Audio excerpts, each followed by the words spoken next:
creo que uno tiene que ser bien recibido, porque además para eso están las autoridades del país, para recibir bien a los ciudadanos. Les dejo el video, padre, a quienes quieran recordarlo, y ahí les pongo la noticia. Este señor, yo creo que además no hace blanco, el señor le tira la patada. No le alcanza a pegar, que es lo peor. Manda el patadón, pero nada. Manda la patada, pero no le alcanza a pegar. Les repito, esta es primera instancia. Es posible que esto se... Claro, pero lo que pasa pero la sanción pero Ricardo, la segunda instancia la decide la misma Procuraduría. Realmente los recursos en la Procuraduría o en el nivel disciplinario son un chiste. Pero es posible ahí realmente que haya, no hay ninguna revisión, simplemente se ratifican en la decisión siempre. No, pero puede mantener la institución y moderarlo, retirar la inhabilidad. Y me han convencido, me han convencido de que sí es un poquito desproporcionado, especialmente pensando en el camino de Rodolfo Hernández.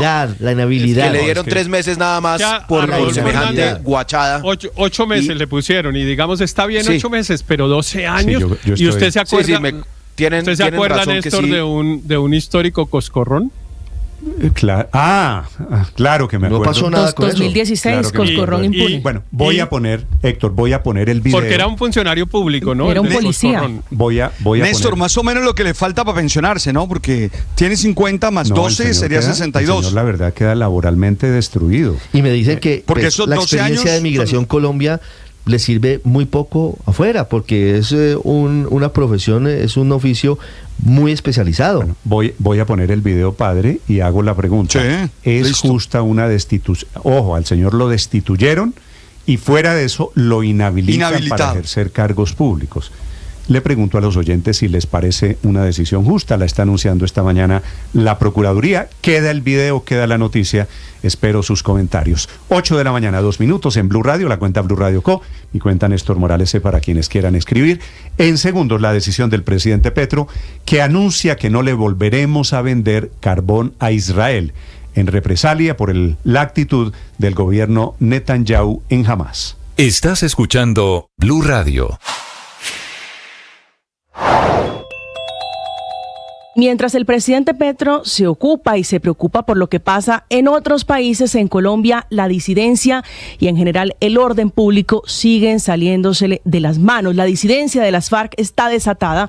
Todo el fin de semana tuvieron agenda terrorista en los departamentos del Cauca y Valle del Cauca. La última escalada comenzó en el corregimiento de Robles, en Jamundí, donde hicieron explotar un carro bomba muy cerca de una subestación de policía, que era el blanco de este ataque, que por fortuna no dejó víctimas ni personas lesionadas, pero sí causó daños materiales en algunas viviendas cercanas al lugar de la detonación. Producto de este hecho, habrá, o por lo menos ese fue el anuncio de la gobernadora Dilian Francisca Toro, un batallón de alta montaña para hacerle más frente a esta disidencia. Minutos después, casi que de manera simultánea, los mismos disidentes atacaron con explosivos el Comando Central de la Policía en Popayán. Para este ataque usaron una volqueta que estaba parqueada a pocos metros de ese comando de policía para lanzar 2 de los explosivos desde una rampa. Por este ataque, que dejó un policía herido esta mañana, las autoridades ofrecen 50 millones de pesos de recompensa por información que ayude a esclarecer este hecho y otros que tienen que ver con ataques con arma de fuego contra policías.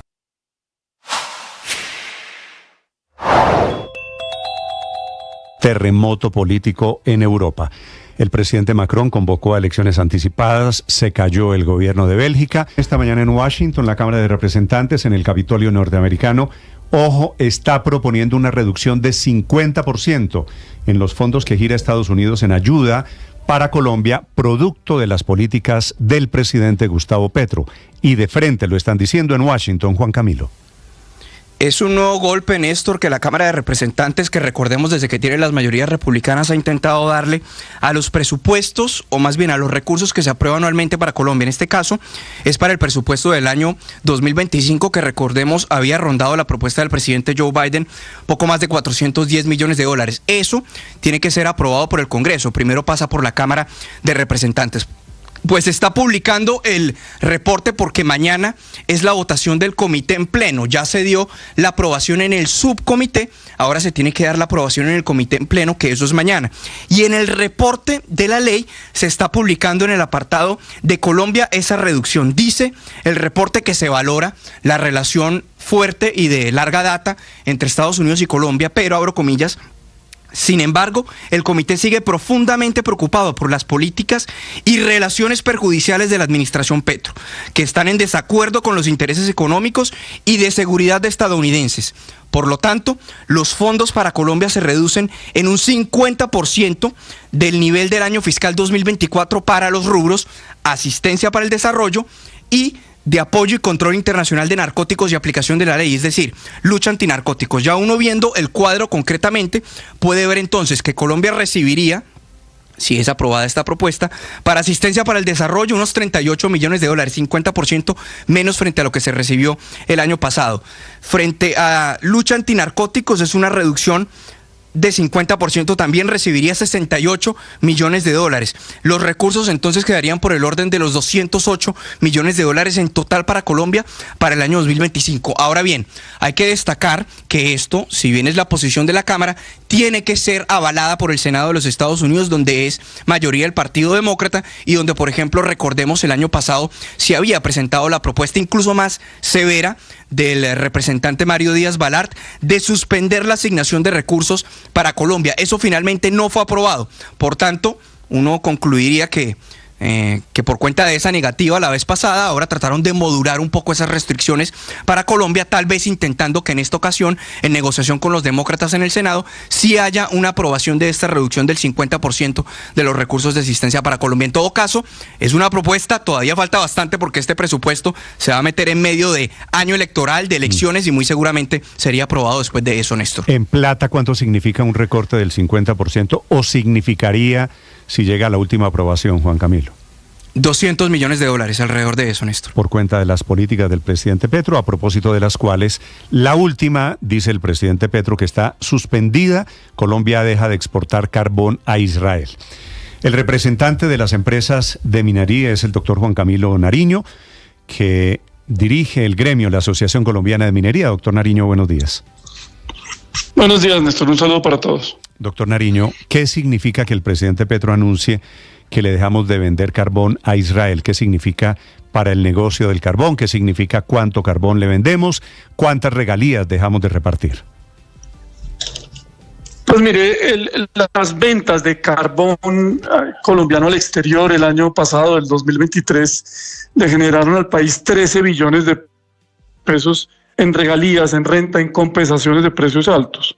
Ese 5% de las ventas a Israel significan en eso, en renta, en regalías, es decir, en ingresos para la nación, una cifra cercana a los 650.000 millones de pesos. Y de esos, 100.000 millones de pesos van a las regiones productoras, particularmente regiones y municipios productores en los departamentos de La Guajira y el Cesar.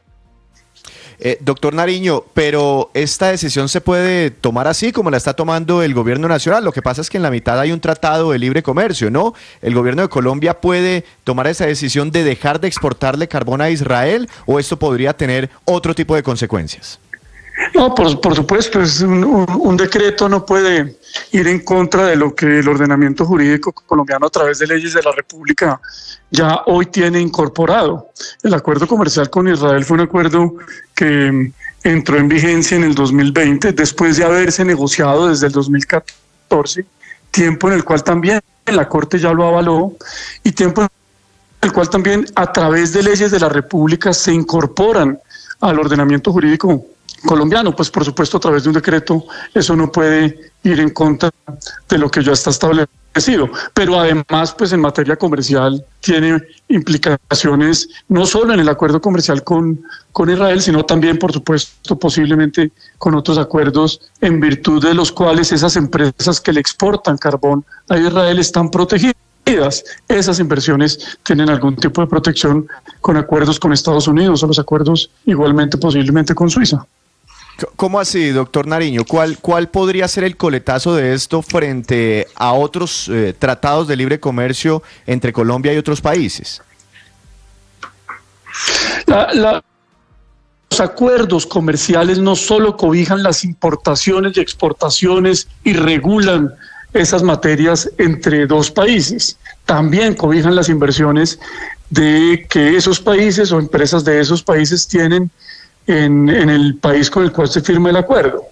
De tal forma que al cobijarse esas inversiones, pues también podría tener consecuencias o podrían apelarse a esos otros acuerdos para proteger esas inversiones que tiene el país, en particular en este caso las empresas de origen norteamericano y suizo que venden el carbón a Israel. Sí, pero por cuenta del Tratado de Libre Comercio precisamente que tiene Colombia con Israel, este anuncio del presidente, si bien le entiendo, es un saludo a la bandera, porque en la práctica no hay la menor posibilidad de impedir que se sigan presentando esas exportaciones de carbón, y el de las empresas que lo hacen, que están protegidas en virtud de ese acuerdo de libre comercio, doctor Nariño. Pues mire, eso es el riesgo de todo esto. Esto es un decreto que está hoy en consulta en la página del Ministerio de Comercio y que se vencerá en unos 5 días para tomar la decisión de la prohibición a través de un decreto de esas exportaciones a Israel. Exportaciones que son irrisorias en el mercado mundial, pero que representan una gran cantidad de plata y estabilizan las finanzas públicas de muchos municipios y departamentos. Es decir, Israel va a reemplazar muy rápidamente las compras de ese carbón con otro país proveedor que vende carbón en el mundo, pero pues por supuesto ese hueco fiscal o ese posible hueco fiscal sí va a quedar aquí en el país. Yo creo que estas medidas de represalia o de expresión de la política internacional deben sobre todo tener un pragmatismo muy grande y deben hacerse por los canales adecuados. Sobre todo ese pragmatismo debe tener en cuenta en una coyuntura fiscal, en una coyuntura de menor recaudo, pues las implicaciones que esto tiene en materia de ingresos para el país y en materia de ingresos para muchas regiones y muchos colombianos. Y en una coyuntura de tijeretazo por 20 billones, en donde aquí se estarían perdiendo adicionalmente 650.000 millones de pesos al año solo por rentas y regalías de esas exportaciones de carbón. Pero los afectados, su industria, sus empresas, lo que usted representa, ¿pueden demandar al Estado o esto se llevaría a un tribunal de arbitramiento? Es decir, ¿cuál sería la estrategia jurídica de ustedes para evitar que esto pase?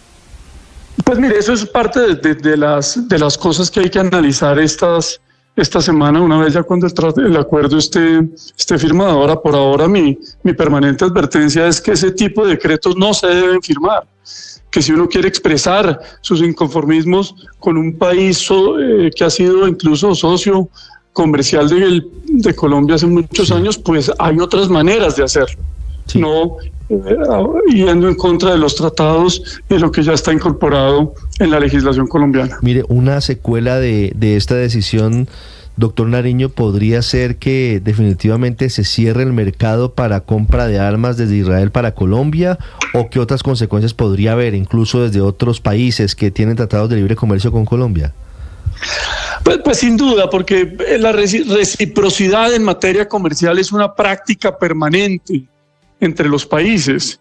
Por supuesto, al restringir las exportaciones o intentar restringir las exportaciones del principal bien que se exporta y que Israel nos compra, generando además un superávit comercial de alrededor de $300 millones, pues por supuesto, seguro Israel tomará de esa manera recíproca algún tipo de decisiones en materia comercial. Pero doctor Nariño, habiendo TLC, ¿qué pasa ahora que Colombia dice no le vendo carbón a Israel?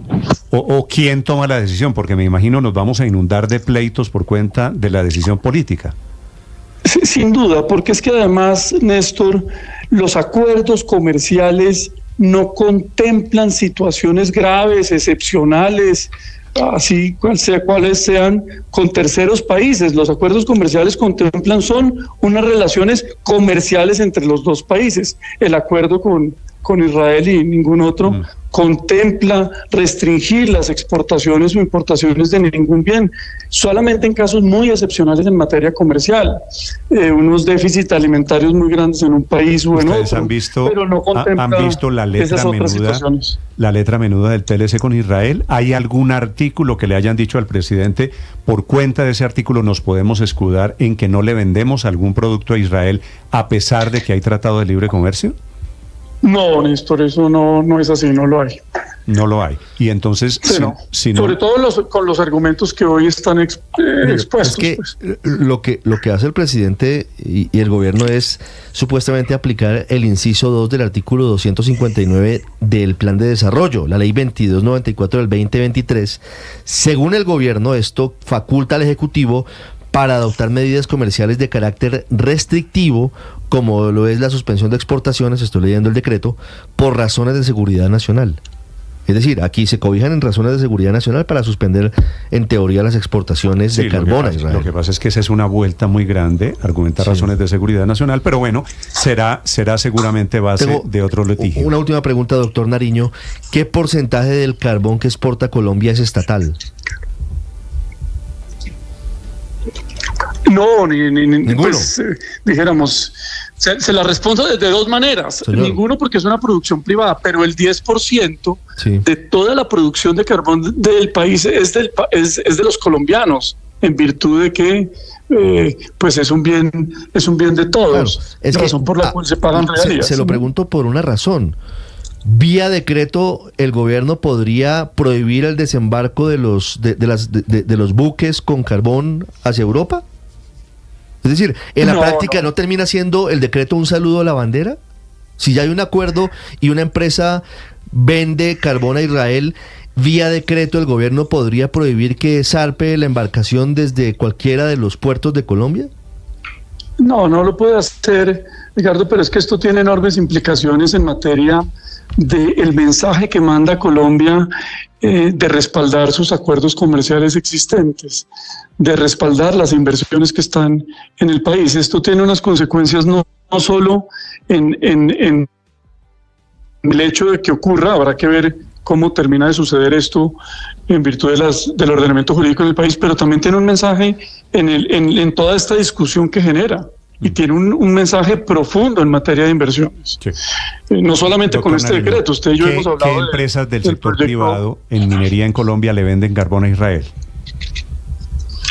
Dos en particular, el Cerrejón y Drummond.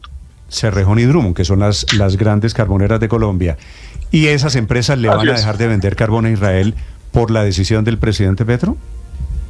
Pues está comprometido la estabilidad de esos acuerdos, de esos contratos comerciales en virtud de una discusión interna a través de un decreto. Esto genera toda suerte de preocupaciones, pero perdóneme porque no le entendí la respuesta. ¿La empresa Drummond o la empresa Cerrejón dejan de venderle a partir de hoy, producto del decreto del presidente, dejan de venderle carbón a Israel? Lo que toca hacer es revisar a profundidad los efectos que tiene este decreto. Inicialmente yo le diría que el acuerdo comercial tiene unas coberturas distintas, pero esto pues por supuesto genera toda suerte de incertidumbres, de preguntas que hay que analizarlas una vez esté firmado este decreto. Que lo que insisto, Néstor, es que no se firme, es que hay maneras distintas que no afectan a los colombianos, al comercio, de expresar el inconformismo con países y de nuestra política exterior. Vale, pues aquí veo que comienza otra controversia jurídica, ideológica, 8 de la mañana, 18 minutos. Doctor Nariño, gracias por acompañarnos esta mañana. A ustedes, muchas gracias.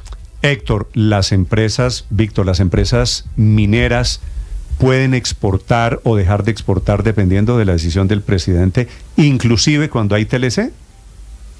Pues Néstor, es que esa es la gran inquietud que tienen inclusive estas empresas. Hombre, aquí tenemos unos acuerdos entre privados, un decreto del gobierno me puede frenar la exportación. Ellos dicen que pues no, que ellos podrían seguir exportando, pero bueno, ahí está la decisión del gobierno nacional.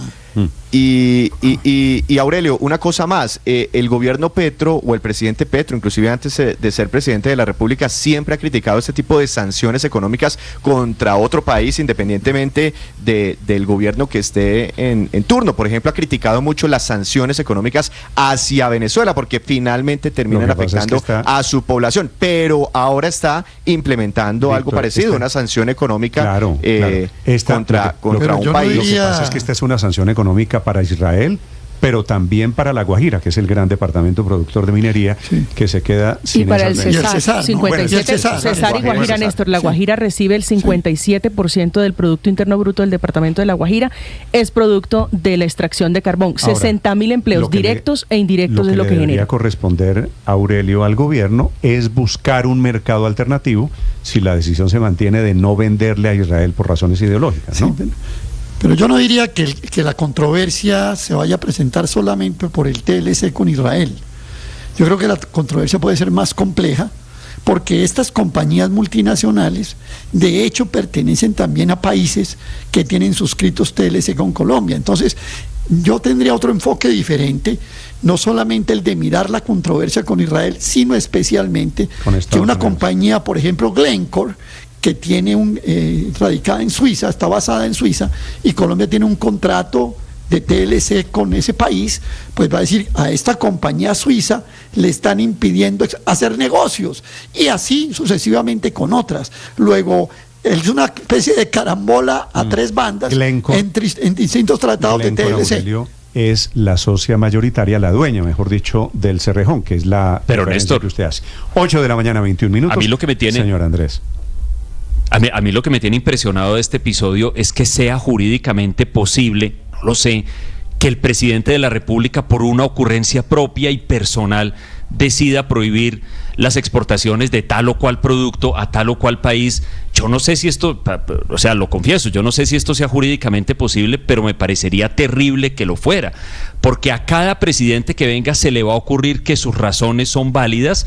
Seguramente podría tener muchas razones cualquiera que venga en adelante, pero es una cosa totalmente arbitraria. O sea, es que ni siquiera estamos hablando de una decisión estudiada, de un comité, una ocurrencia del presidente de la República decide frenar, interrumpir una relación comercial entre empresas en diferentes partes del mundo que tiene unos beneficiarios importantes aquí en Colombia que ni siquiera son... Andrés, yo no sé, yo lo por que Dios, pasa ni es que siquiera estamos hablando de empresas, sino de los municipios y de los departamentos. Esas ocurrencias, como las llamas tú, Andrés, las ha tenido el presidente de los Estados Unidos varias veces, entre otras con Rusia, entre otras con Venezuela, que se llaman sanciones económicas, una práctica relativamente común, que es una alternativa a una medida de carácter... No, porque no hay tratados de libre comercio, no son decisiones políticas. Claro, hay tratados de libre comercio. No, pero el tratado de libre comercio, es que las decisiones comerciales... No hay tratado de libre comercio entre Estados Unidos y Cuba. Son relaciones... No hay tratado de libre comercio entre Estados Unidos y Rusia.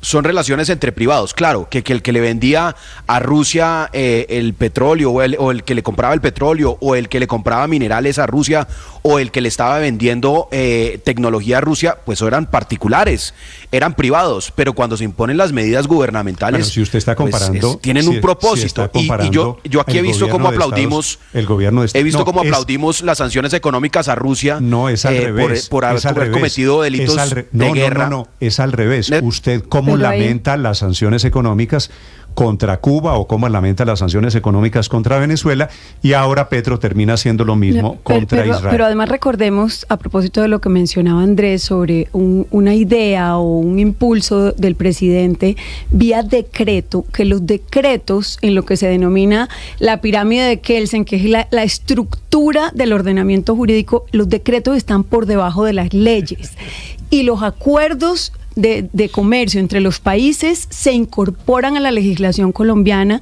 cuando entran en vigor en el Congreso de la República.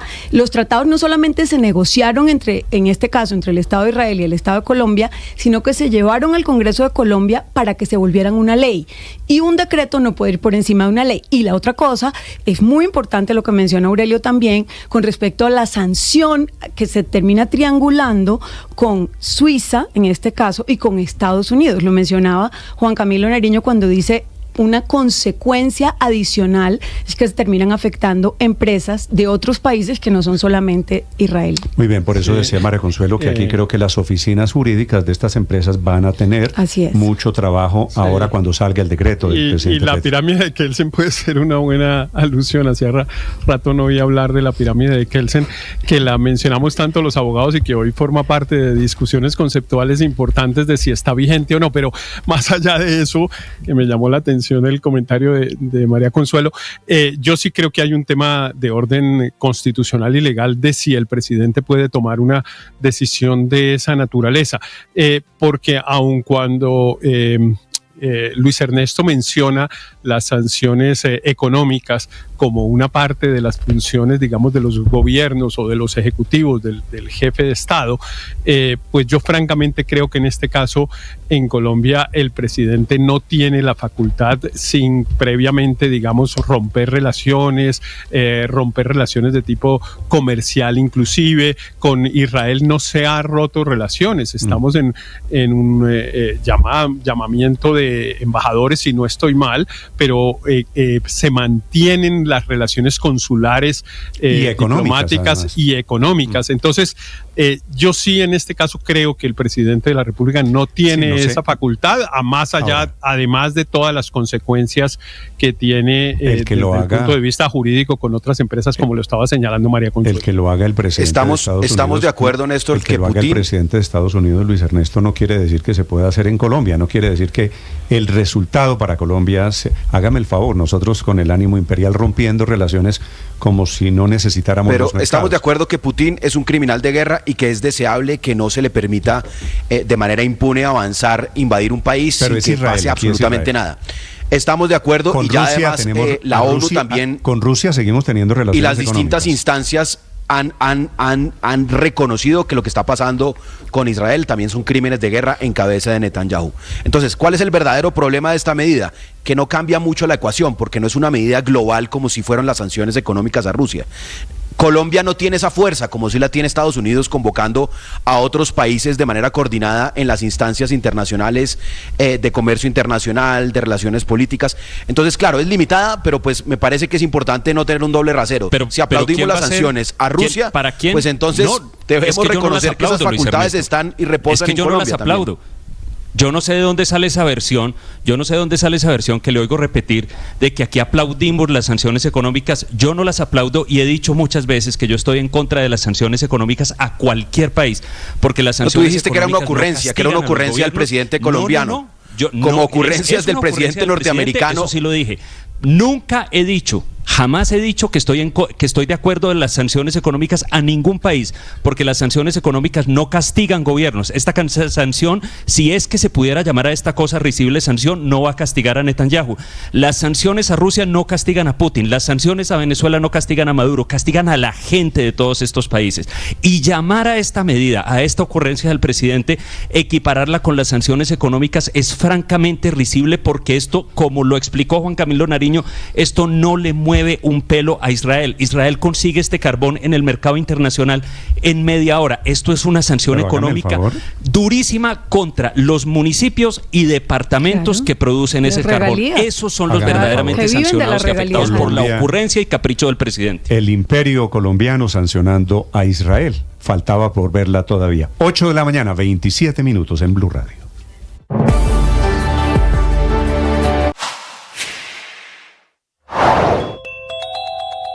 La economía, principal tema anoche del Consejo de Ministros, donde el plato fuerte fue el tijeretazo al presupuesto general de la Nación. 20 billones de pesos, es decir, toda la última reforma tributaria, que tendrán que ser amputados del presupuesto general de este año, según cálculos del ministro de Hacienda, Ricardo Bonilla, quien prepara y alista decreto para apretarse el cinturón, pero con dos grandes restricciones encima. Por un lado, las líneas rojas del presidente de no recortar la plata para la reforma agraria, ni tampoco los gastos sociales, como la plata del ICBF, transferencias monetarias, programas de renta ciudadana, Familias en Acción, Jóvenes en Acción, Colombia Mayor, ni ninguno de los 13 programas de ayudas que maneja el Departamento de Prosperidad Social, cuyo director Gustavo Bolívar seguirá con los 10.7 billones de pesos de presupuesto para este año, que ya fueron un 60% más que el año pasado, pero que son intocables para el presidente Gustavo Petro.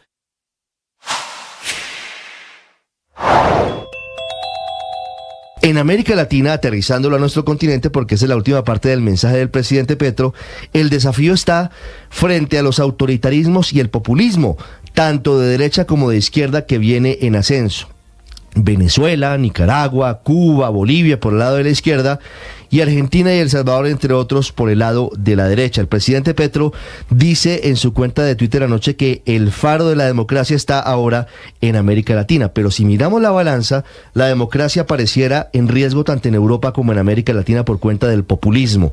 Por eso, tanto el presidente Petro como todos los líderes políticos en Colombia deben hacer un compromiso por dejar de seguir erosionando la confianza ciudadana en los principios democráticos. Un buen punto de partida sería no estigmatizar a los ciudadanos que no son de izquierda y critican las políticas del gobierno actual, y en lugar de eso, escucharlos y construir propuestas inclusivas para todos los colombianos.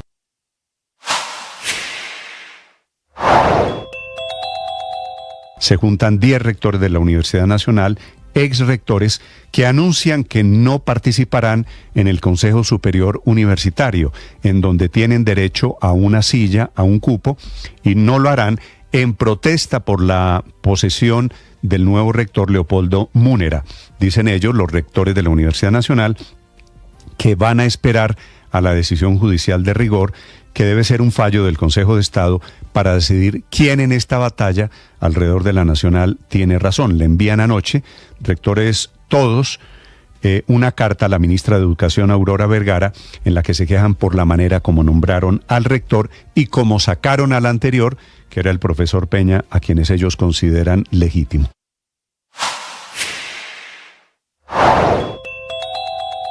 Mañana miércoles, los profesores de FECODE entran en paro en protesta por la reforma de educación planteada y pactada por el gobierno del presidente Petro con sectores de oposición.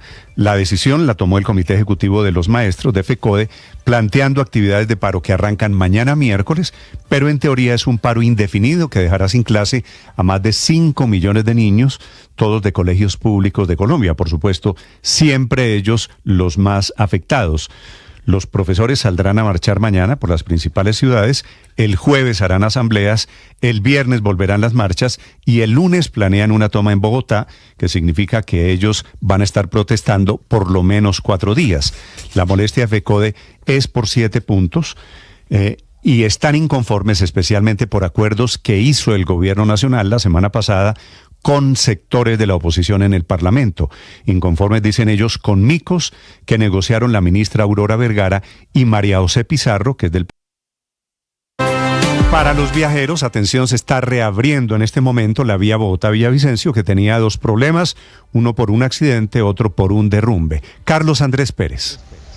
Néstor, muy buenos días. Así es, a esta hora se habilita la vía al llano en el kilómetro 58 porque minutos antes, sobre las 7:56, la vía fue cerrada de manera temporal por mal ambiente en ese momento, porque estaba lloviendo, había fuertes lluvias y nubosidad a esa hora en la vía al llano. Ya la intensidad de las lluvias han bajado y las autoridades y la concesionaria Vialcoviandina han habilitado de nuevo la vía en este punto de la carretera, pero minutos antes se había registrado un accidente de tránsito en el túnel de Buenavista, el que queda saliendo de Villavicencio hacia Bogotá. Afortunadamente las autoridades reportan que fue solo latas, un doble troque con otro vehículo, y a esta hora ya están moviendo los vehículos para volver a habilitar la vía en el sentido Villavicencio-Bogotá. Recuerden que en el kilómetro 58 estuvo cerrado, pero ya la vía está siendo habilitada nuevamente sin ningún tipo de inconveniente. Solo latas, Carlos Andrés, quiere decir doble troque contra un vehículo particular. El vehículo particular quedó anulado. Lo que pasa es que no me han confirmado, Néstor, qué tipo de vehículo fue el otro que estaba involucrado en ese accidente. Solo me dijeron un doble troque hasta el momento, porque ocurrió hace un par de minutos. Vale. Pero si dicen solo latas, afortunadamente no se registraron personas heridas, que es lo más importante. Quedo pendiente de ese accidente. Gracias, Carlos Andrés. 8:33. Y hay bloqueos en este minuto en Barranquilla, bloqueo de taxistas inclusive en la vía hacia el aeropuerto Cortizos, que queda saliendo por Soledad. Vanessa Saldarriaga. Néstor, son 3 puntos de movilización en los que los taxistas han estado realizando bloqueos desde las 6:30 de la mañana. Uno de estos está ubicado en la calle 17, en la glorieta del barrio Simón Bolívar, otro en la avenida Circunvalar, sobre el sector de Alameda del Río, y el que más preocupa en estos momentos es el que se está presentando en la vía oriental a la altura de la empresa Transmecar, esto en el municipio de Malambo, muy cerca al aeropuerto internacional Ernesto Cortizos. Pues a esta hora son cientos de personas que han tenido que bajarse de taxis y vehículos vehículos particulares cuando venían en sentido desde los municipios de Malambo, Santo Tomás y Palmar de Varela hacia Barranquilla para poder llegar al aeropuerto, debido a que desde hace 2 horas está completamente bloqueado el paso por este sector. Esto es lo que dicen los viajeros que hasta ahora caminan. Terrible, mi compañera tiene un problema en la pierna que ahí no puede caminar y la niña le tocó bajarse de un carro y nos dijo que la acompañáramos porque le daba miedo venir hasta acá. O sea que terrible el tema. Pero miren, para muestra un botón que nos toca hacer, venimos desde allá de Malambo, relativamente casi desde la entrada del Concord, caminando. Por otra parte, en el sector de la avenida Circunvalar, muy cerca a la Alameda del Río, se está presentando en estos momentos un problema de alteración al orden público porque la policía empezó a inmovilizar los taxis que están bloqueando el paso. Incluso un taxista fue capturado porque al parecer le habría quitado las llaves al vehículo tipo grúa que estaba en la zona encargado de hacer el retiro de estos vehículos. Lo que se sospecha, a partir de lo que nos están indicando algunos de los líderes, es que podrían a raíz de esta situación iniciar un plan Tortuga para ir juntos más de 300 vehículos tipo taxi hasta el aeropuerto Ernesto Cortizos y con esto bloquear completamente la llegada o salida de viajeros, Néstor. Estás escuchando Blue Radio. Para ser feliz, tienes que aprender a perdonar. No puedes vivir del rencor, del resentimiento. Está bien, te hirieron. Eso causó una reacción tuya de ganas de desquitarte. No se te ha olvidado, pero eso, si permanece en tu corazón, te hace daño a ti. Hay que vivir esa emoción, liberarse de ella e iniciar un proceso de reconciliación con uno mismo y con los otros si es posible. Lo importante es amar, lo importante es tener ganas de vivir y echar para adelante. Hoy también será un día de inflación en Colombia. En la tarde el DANE actualizará una nueva cifra sobre el costo de vida, la correspondiente al mes de mayo. La mayoría de los analistas esperan que una vez más la inflación se modere, completando 14 meses consecutivos a la baja. Si las estimaciones se cumplen, empezaríamos a ver una inflación cayendo más lentamente frente a los meses anteriores, y a pesar de la lluvia de críticas que recibió el Banco de la República la semana pasada en la convención bancaria de los bancos privados y también del propio presidente Gustavo Petro por tener tasas todavía muy altas, tasas de interés, será realmente el desempeño de la inflación, sumado a otros elementos internacionales, el que marquen el rumbo de las futuras reducciones en las tasas de interés, independientemente de las presiones que reciba el banco, vengan de donde vengan. También está iniciando la reunión de 2 días de la Reserva Federal sobre tasas de interés en Estados Unidos. Los mercados esperan que otra vez mantenga sin cambio sus intereses en el 5,5%. El banco sigue postergando el inicio de su ciclo bajista allí en Estados Unidos en tasas de interés, algo de lo que también están muy pendientes desde el Banco de la República de Colombia. Y a esta hora están citadas las comisiones económicas conjuntas del Congreso para que avancen en la votación del proyecto con el que el gobierno busca aumentar el cupo de endeudamiento de la nación en más de 17.000 millones de dólares. Casi que todos en la economía coinciden en que es necesario aumentar este cupo. Ya está en el Congreso el ministro de Hacienda y se espera que desde allí, desde el Congreso, le cuente al país las conclusiones del Consejo de Ministros de ayer con detalles sobre cómo será el recorte presupuestal por 20 billones de pesos que anunció la semana pasada aquí en Mañanas Blue el ministro Bonilla. Y también está citada para hoy la plenaria de la Cámara de Representantes para aprobar la reforma pensional en su último debate.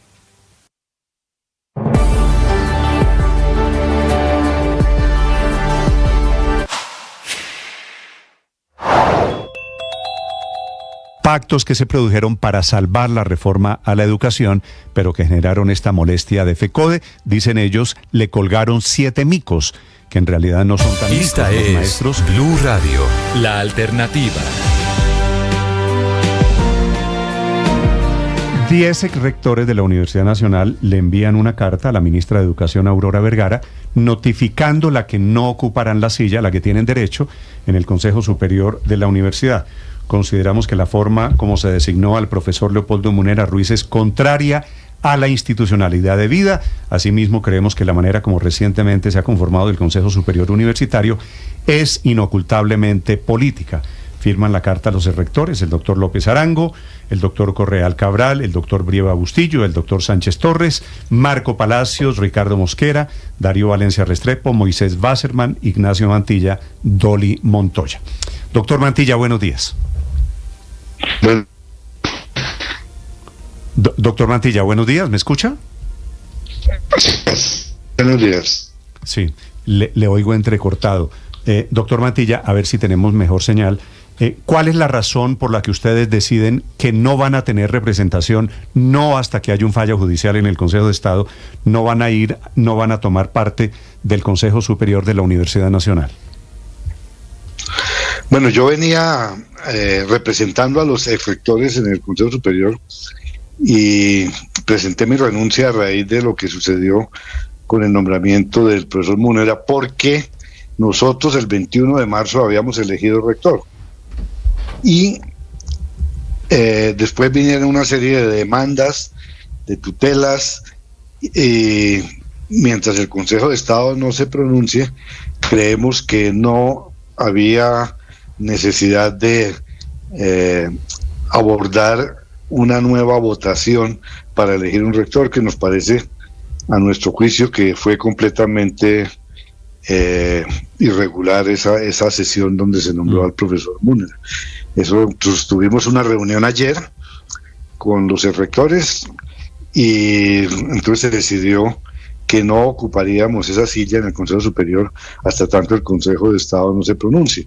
Hay 12 rectores que no firman porque no fue posible contactarlos en los últimos días, que es Antana Mocus y Guillermo Páramo, que parece que está fuera del país. Sí, creo que vive en México el doctor Páramo, ¿no? No, ese es Marco Palacios. Ah, es Marco Palacios, que sí firma esta carta. Sí, él sí lo pudimos contactar. Doctor Mantilla, ¿usted cree que hoy en día está vigente la elección del profesor Peña como rector de la Universidad Nacional? Pues yo creo que sí. Sin embargo, está en manos del Consejo de Estado atender la demanda que había impuesto precisamente el mismo profesor Múnera con Rodrigo Prime. Entonces, lo correcto sería esperar la respuesta del Consejo de Estado. ¿Ustedes, doctor Mantilla, han tenido alguna clase de interlocución con la ministra Aurora Vergara, con la ministra de Educación? Ella se apartó después de Sí, lo sé. de que se nombrara un ministro ad hoc, y realmente al Consejo Superior solamente asistió el día en que se designó al profesor José Ismael Peña, el 21 de marzo. En los otros casos ha asistido el viceministro de Educación Superior. Por eso le pregunto, ¿cómo fue la sesión, si usted nos puede contar, si es tan amable, esa sesión de marzo con la participación de la ministra, de la delegada de estudiantes, del delegado de profesores, cuando fue elegido el profesor Peña? Pues fue una sesión donde, de acuerdo con los estatutos, y después de haber entrevistado a los candidatos 2 días antes, se inicia con la determinación de la metodología para votar. Sin embargo, como había unos miembros que habían sido amenazados y habían puesto la denuncia ante la Fiscalía, se discutió que se aceptara que el voto fuera secreto, precisamente porque había amenazas contra, por ejemplo, el profesor Torres, representante de los profesores. Entonces, después de acordar eso, se discutió cuál sería la metodología. En esa discusión sobre la metodología, se aceptó que la metodología fuese por voto ponderado, digamos que como hay 5 candidatos en las mismas condiciones en el momento, que fuésemos haciendo una clasificación, es decir, descartando candidatos hasta que llegásemos a 2, y cuando hubiese 2 finalmente, entonces hacíamos la votación directa. Ese es el famoso método Borda, ¿verdad? Nunca se mencionó en el Consejo que fuese el método de Borda, y pues el método de Borda se usa incluso para elecciones presidenciales en algunos países como Eslovenia, o se usó, por ejemplo, en Nueva York para elegir alcalde de 2021, en San Francisco. Es un método que fue propuesto en 1770 y pues ha tenido múltiples variantes en estos 250 años, por supuesto. Sí. Pero aquí no es propiamente el método de Borda, era una votación ponderada donde Pues hay 5 candidatos, 8 consejeros, cada consejero le da un valor a sus candidatos de acuerdo con su preferencia, y al final hacíamos la suma y decíamos, bueno, este fue el que menos votos tuvo, entonces descartamos los dos. Ese método, doctor Mantilla, ¿lo aceptó la ministra? ¿Lo aceptaron todos los integrantes del Consejo Superior? Había 2 propuestas de métodos, uno votación directa y este fue el que ganó. Incluso la ministra, cuando se propuso el método, ella misma dijo, bueno, ¿y por qué no ponemos entonces la ponderación así? Y finalmente ese fue el método que se aprobó por mayoría, que sería el método para designar rector. Y la ministra, por supuesto, votó todas las rondas, todas, absolutamente todas. Doctor Mantilla, ¿alguien estuvo en contra de esa metodología? Cuando se propusieron las 2 metodologías, la ministra y las 2 consejeras, las 2 estudiantes, que son las representantes del presidente en el Consejo Superior, proponían la metodología de voto directo, y fue cuando dijimos, bueno, pues entonces votemos a ver por cuál metodología. O sea, la ministra insistió siempre en el voto directo, pero fue derrotada con las 2 representantes del gobierno. Así es. ¿Y la ministra participó en la votación con el método que ustedes eligieron? Por supuesto, eso sí, ya después ella participó en una primera ronda. Hubo 2 candidatos, el profesor Castaño y el profesor Franco, que tuvieron la menor votación, entonces se hizo otra ronda para descartar uno más, y luego cuando quedaron 2 candidatos, el profesor Peña y el profesor Sastre, se entró a una votación directa. Sí, doctor Mantilla, ustedes como miembro del Consejo Superior, le pregunto, ¿tomaron una decisión alrededor de cuál era el criterio? Es decir, al rector de la Universidad Nacional se lo elige siguiendo un proceso democrático o meritocrático. Meritocrático, por supuesto. Ahora, esta metodología se había usado, por ejemplo, en el año 2000. Hay actas de esas sesiones donde en el año 2000 el ministro de Educación era el doctor Bula. Se usó esa misma metodología cuando se eligió al profesor Moncayo, que incluso era el quien respaldaba en primera línea al profesor Múnera. A él fue elegido con esa metodología. O sea, eso no es una metodología nueva. ¿Múnera respaldaba en esa época a Moncayo? Fue su vicerrector, por supuesto. ¿Y Moncayo fue elegido con este método? Claro que sí. Es decir, Múnera fue vicerrector de un rector elegido con el método que hoy no le gusta, para decirlo claramente. Así es, así es, doctor, por supuesto. Doctor Mantilla, ¿y qué explicación tiene usted a que el gobierno participó en la votación? Si le entiendo bien, la ministra votó, la ministra puntúa a cada uno de los candidatos, y ahora que el gobierno no reconozca ese resultado en la Universidad Nacional. Sí, fue muy extraño porque cuando terminó la sesión, después de 9 horas, el presidente trinó desconociendo criticando la elección, y enseguida la ministra empezó entonces a buscar excusas para no firmar el acta, dilatando, decía que había inconsistencias, en fin, hasta que quedó claro que no firmaría. Es algo muy extraño. Entonces nosotros, ante la situación, dijimos, bueno, esperemos entonces que el Consejo de Estado se pronuncie y nos diga si hubo algo irregular, pero ya cuando cambió la composición del Consejo Superior y el gobierno tiene la mayoría, entonces convocan a una sesión extraordinaria para nombrar, con el argumento de que como no se había firmado el acta y no se había formalizado el acto de nombramiento de Ismael Peña, entonces había que terminar la votación y que volviéramos a votar. Ahí fue cuando yo me levanté y dije, yo no estoy de acuerdo con eso, ¿qué es esto? Eso no puede ser. Hay 3 miembros que no estuvieron el 21 de marzo y no estoy de acuerdo con eso, salvé mi responsabilidad, me retiré de la sala, y a los 10 minutos ya habían elegido a Leopoldo Múnera, o sea, era algo que estaba ya preparado. Sí. Los consejeros. Doctor Mantilla, ¿hasta qué momento estuvo usted en la sesión del pasado miércoles? El pasado miércoles hubo una sesión en la que llegaron con una resolución de 16 páginas en la que se trataba de demostrar que había habido irregularidades en la sesión del 21 de marzo y que por lo tanto se aprobaba esa resolución para poder llevar a cabo una nueva votación. Eso nosotros votamos hubo 5 votos a favor y 3 en contra, los 5 votos que tiene el gobierno en su mayoría. Y inmediatamente terminó esa sesión, entonces convocaron a otra sesión para elegir. Y ahí fue cuando entonces nosotros nos retiramos y no participamos ya en esa última sesión para elegir. ¿Nosotros quiénes, doctor Mantilla? Los 3 miembros que nos habíamos opuesto a la resolución, que son el representante de los profesores, rectores y la representante del Consejo Académico, la decana de la Facultad de Minas de Medellín, Verónica Botero. Doctor Mantilla, no sé si usted alcanzó a estar en algún momento de esa segunda sesión, o si le informaron cuáles fueron los criterios y las preguntas y los elementos que tuvieron en cuenta para elegir a Leopoldo Múnera.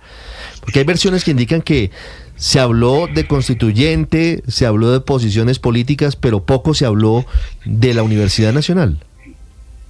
No, en esta segunda sesión no hubo ninguno de los candidatos citados. Esa sesión no duró sino unos 10 minutos. Es más, cuando yo iba a abandonar el claustro donde estábamos, fue cuando me dijeron, no, ya fue elegido Leopoldo Múnera. Eso todo estaba concertado desde antes, eso no hay duda. Ahí no pudo haber habido un análisis de propuestas, de candidatos, de hojas de vida, de ajustes al plan de desarrollo, al plan educativo institucional, a nada. Eso fue una cosa que ya iba, por supuesto, decidida. Sí, doctor Mantilla, en el último párrafo de esta carta, ustedes dicen que la forma como recientemente se ha conformado el Consejo Superior Universitario es inocultablemente política. ¿A qué se refieren ustedes, doctor Mantilla? Pues cuando se eligió el representante del CESU, que es el Consejo Nacional de Educación Superior, en el que participan unos, creo que son de 15 a 20 miembros, el gobierno prácticamente impuso al rector Moncayo, que había sido quien apoyaba a Múnera, para que fuera representante del CESU ante el Consejo Superior. El rector Moncayo se presentó para ser representante de los rectores. Cuando yo fui elegido por los rectores en noviembre pasado. O sea, él no salió elegido como representante de los rectores, entonces entró por esa otra puerta. Y luego vino la representante estudiantil que terminó su periodo y fue elegida la nueva representante estudiantil, que claramente anunció que apoyaría las decisiones del gobierno, y en efecto en el primer minuto de su actuación ya lo hizo. Sí. Entonces por eso la frase donde dice que hay una clara injerencia del gobierno una clara politización en el Consejo Superior.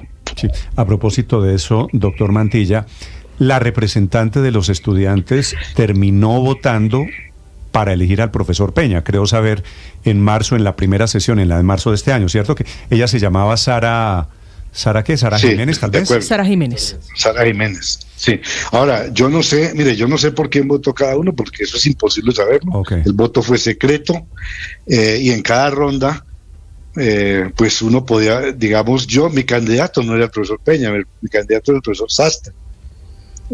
Pero obviamente con el compromiso de elegir un rector en esa sesión, pues uno mira cómo están las cosas y dice, bueno, entonces voy a cambiar mi voto para que podamos elegir un rector. Entonces ahí yo no sé, en esas rondas, incluso la misma ministra pudo haberse equivocado y haber votado por otro candidato que no fuera Múnera. Eso no lo podría afirmar, pero tampoco negar.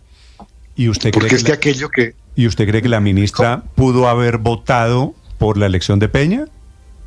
No. Digo que cualquiera de los consejeros pudo haber cambiado el voto. Y le pregunto porque, como usted sabe, una de las acusaciones contra Sara Jiménez, que era la representante de los estudiantes, ya renunció, es que le compraron el voto. Hizo carrera que hicieron unas reuniones medio clandestinas y que compraron votos. ¿Algo de eso pudo haber pasado, doctor Mantilla? No, yo no creo en eso, no, de ninguna manera. Lo que digo es que es imposible, nadie puede decir o demostrar que algún consejero votó por el uno o por el otro, que cambió o que no cambió. Lo que usted quiere decir es, no se sabe quién votó por quién. Exacto, así es. Yo puedo decir que voté por el profesor Sastre inicialmente, y que cuando entramos a definir entre el profesor Sastre y el profesor Peña, que hubo varias rondas y votos en blanco, votos por el profesor Sastre y por el profesor Peña, finalmente las cosas estaban a favor de Peña, entonces yo cambié mi voto a favor del profesor Peña en una de esas rondas. Por ejemplo, eso lo puedo decir yo, pero yo no puedo hablar por los demás consejeros. Doctor Mantilla, leo el último párrafo. Ahora, pero es que, mire, déjame decirle una cosa, Néstor. Sí, señor. En esto de las votaciones, los métodos de votación son todos de alguna manera injustos. Fíjese que en Colombia la manera como se elige al Congreso es que es el método de Hon de 1878, creo, es muy injusto. Ustedes ven que hay candidatos que con 45,000 votos quedan por fuera y otros que entran con 15,000. Y con menos, porque con 4,000 votos han entrado congresistas. Exacto, por la cifra repartidora. Entonces los métodos de votación pueden ser muy injustos, pero esas son las reglas y uno no puede a posteriori entonces cuestionar y cambiar y dejar de respetar las reglas. Lo he dicho. Lo he dicho aquí con otro ejemplo, con uno un poquito más mundano. Uno no puede perder el partido y después salir a decir que no reconoce el resultado porque el VAR cree que se equivocó, porque el árbitro se equivocó, porque le dieron una patada. Exacto. Sí. De acuerdo. Entonces sí, vendrá una demanda y otros son los que deciden si fue o no correcto. Y eso es lo que estamos nosotros entonces. Una de las teorías que está repitiendo inclusive esta mañana el presidente Petro es el de las consultas estudiantiles, que efectivamente ganaron personas diferentes al profesor Peña. ¿Ustedes tuvieron en cuenta esos resultados de las consultas entre profesores, entre estudiantes? Por supuesto, mire, es que la consulta no es vinculante, pero no hay que mirarla en términos absolutos. Fíjese que en Bogotá, claro, ganó el profesor Múnera, en Palmira ganó el profesor Sastre, en Manizales ganó el profesor Castaño, que había sido vicerrector allá, que recibe entonces un gran respaldo de una sede donde fue vicerrector, pero que como son menos estudiantes, pues no pesa tanto como en Bogotá. En Bogotá el profesor Peña había sido vicerrector y no tuvo respaldo. Por eso yo decía que yo no apoyaba al profesor Peña, porque me parecía que la comunidad que lo había tenido como vicerrector no lo respaldaba. Sí. En Medellín ganó el profesor Franco, entonces no es que el profesor Múnera hubiese ganado en todas las sedes. Y por otra parte hay otros aspectos a tener en cuenta, que son hoja de vida, entrevista, programa, el ajuste que tiene el programa al plan estratégico institucional, también al plan de desarrollo. Todas esas cosas, y la entrevista también jugó un papel importante. Para mí como consejero, la peor entrevista la hizo el profesor, que terminó discutiendo muy acaloradamente con uno de los consejeros y que fue desastroso su actuación. Entonces esas cosas no trascienden, pero es que nosotros como consejeros recibimos 5 candidatos en igualdad de condiciones, y no solamente vamos a tener en cuenta la consulta. Eso es evidente. Sí, profesor Mantilla, el presidente Petro y el gobierno en general consideran que no es democrática la elección que se hace a través del Consejo Superior Universitario de la Universidad Nacional. Hablo de rector.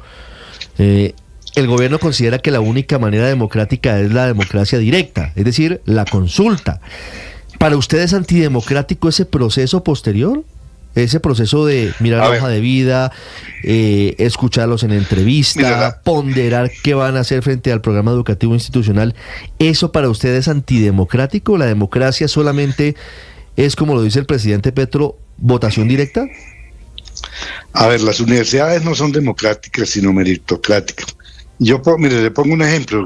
Imagínense un estudiante sustentando su tesis en un auditorio donde tiene 200 compañeros que lo aplauden a rabiar. Por aplausómetro sacaría 5, imagínense ustedes. Exacto.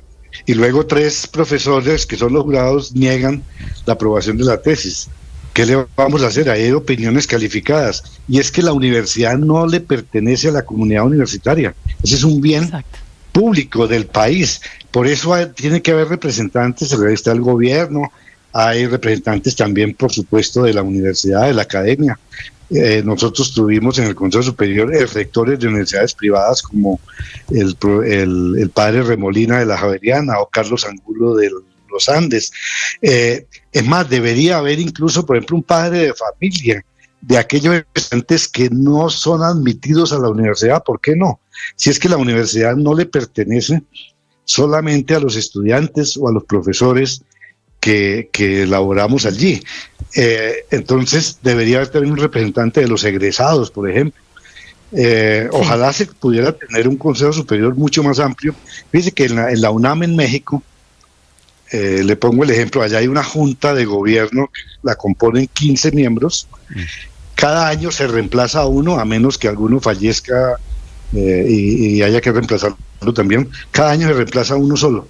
Y esa junta de gobierno es la que nombra rector, recibiendo postulaciones de todas las áreas o de toda la sociedad mexicana. ¿Tienen representantes delegados del presidente?